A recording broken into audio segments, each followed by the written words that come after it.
Hi, my name is Mwai, and you are watching CITAM ChurchOnline, and we want to begin a conversation in the next probably few broadcasts just around worship.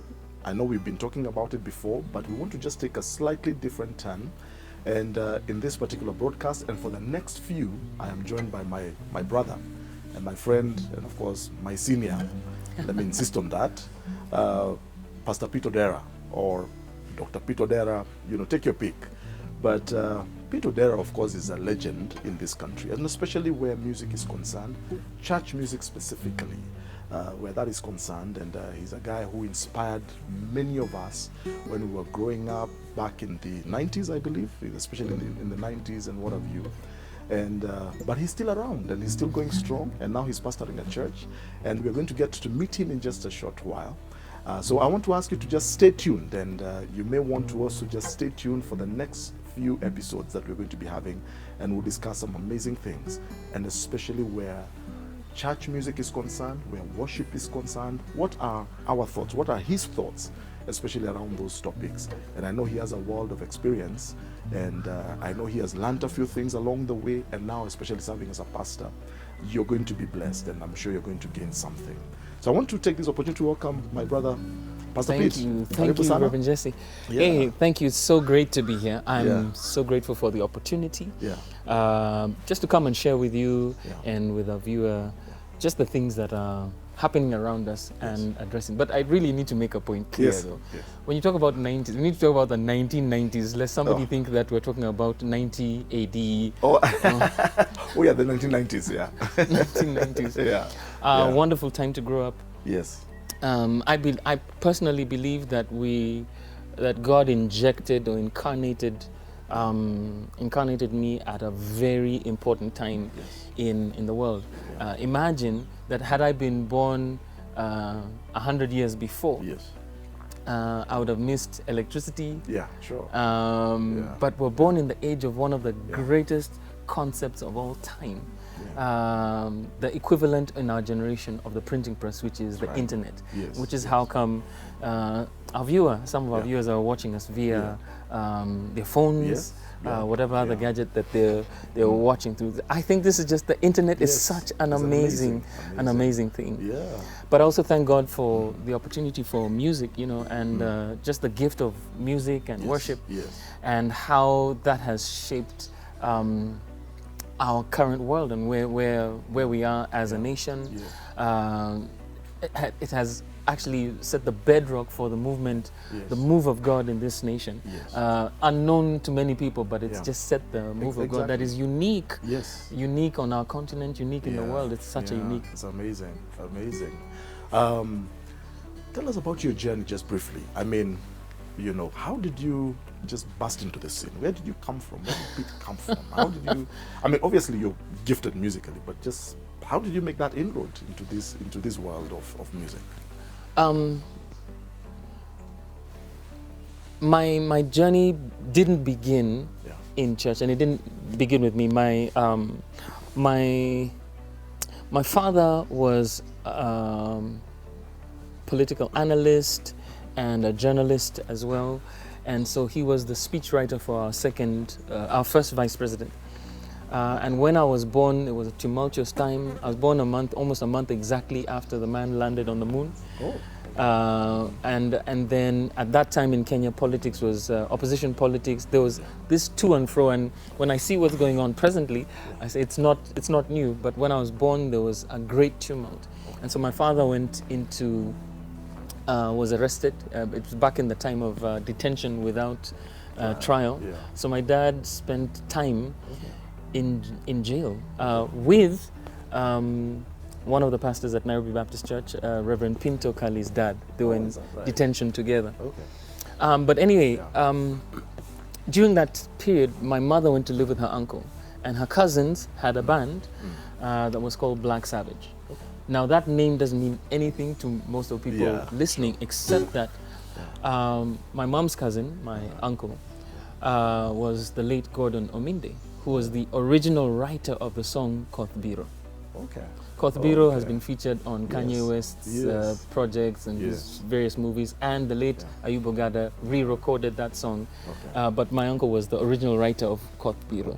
Okay. So he was writing everything from folk music to what I'd call Afro rock music. And if anyone is familiar with Santana, what was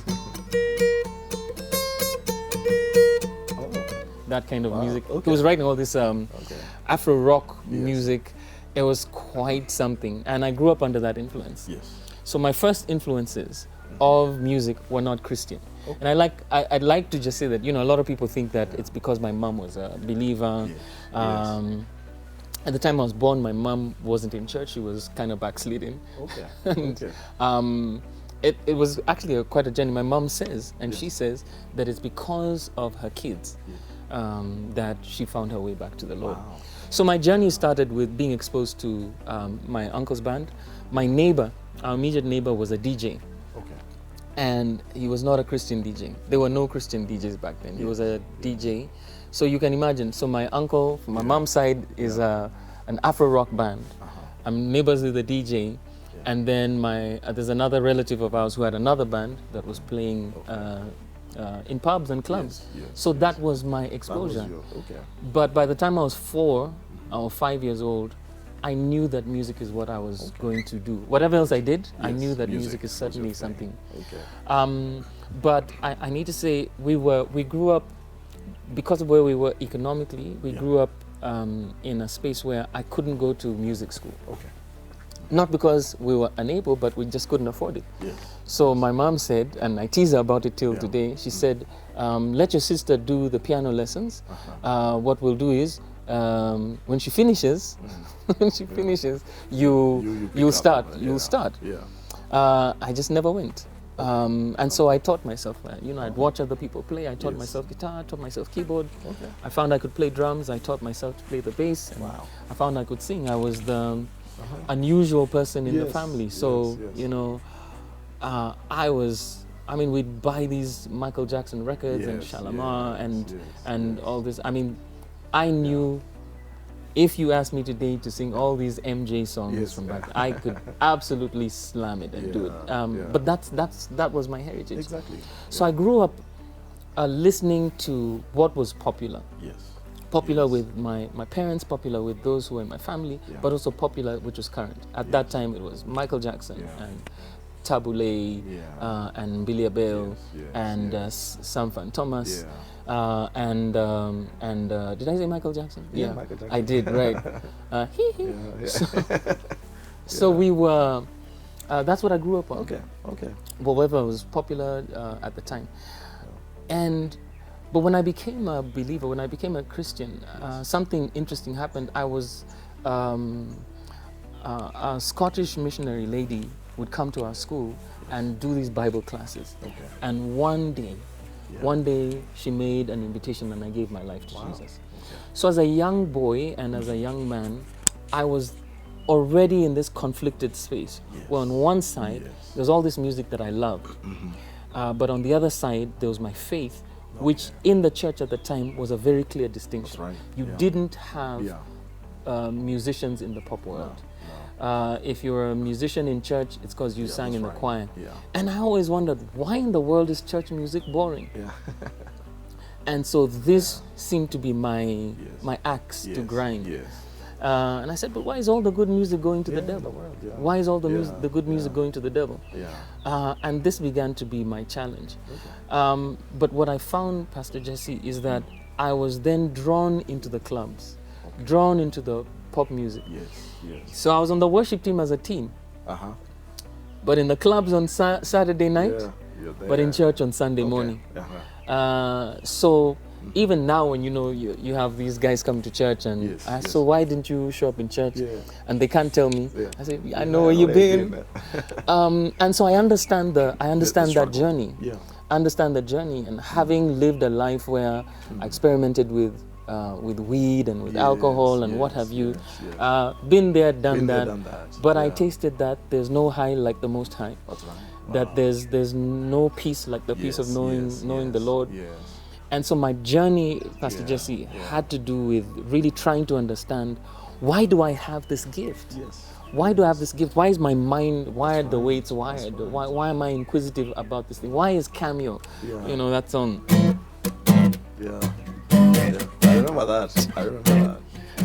That's Word Up. So why is that song so attractive to me? And why is it so repulsive to the church leadership? I said, all the young people like this. So I hit on this idea. Why don't I write songs, play music in this vein? So I started doing funky gospel songs. I thought this was a fantastic idea.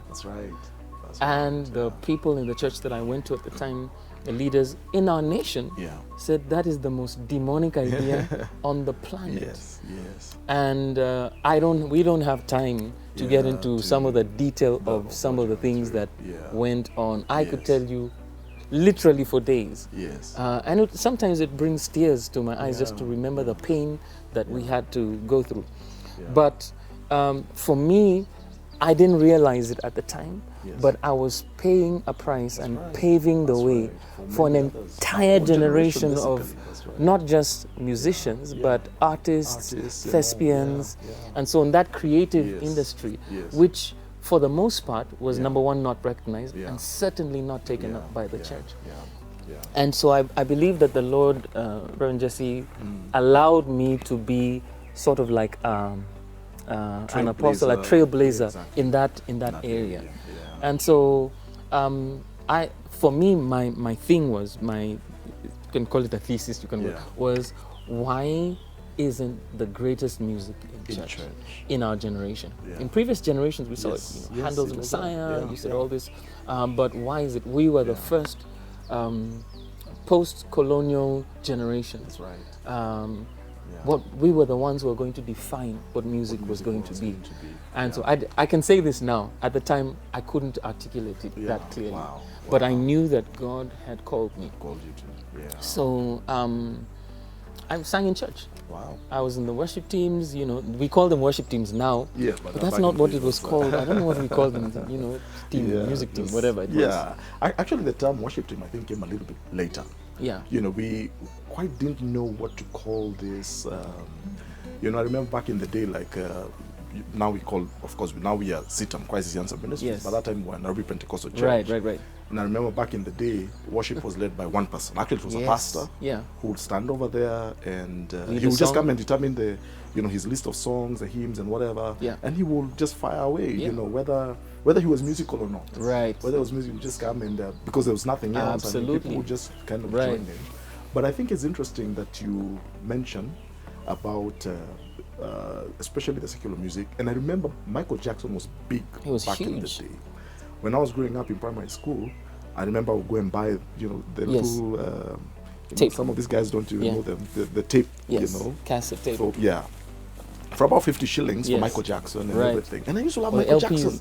I used to think, this guy is, because I always had an interest in music also growing up and everything and all. But then when you're a young person and you're going to church, and sometimes half of the sermon, because it's a youth event, the preacher is preaching against Michael Jackson. You get, and Michael Jackson then became the picture of rebellion. If you listen to Michael Jackson, you're not born again, and what have you. But that's another story for another day. Oh my! Absolutely. But let's do this. I want you to do something so that we can prepare for the next broadcast. Can you just play something beautiful just to take us out for this one, and then we'll catch up, in the next episode as we take this to the next level. What a beautiful name it is. What a beautiful name it is. The name of Jesus Christ, my King. What a beautiful name it is. Nothing compares to this. What a beautiful name it is. The name of Jesus. What a beautiful name it is. What a beautiful name it is. The name of Jesus Christ, my Lord, my King. Beautiful name it is. Nothing compares to this.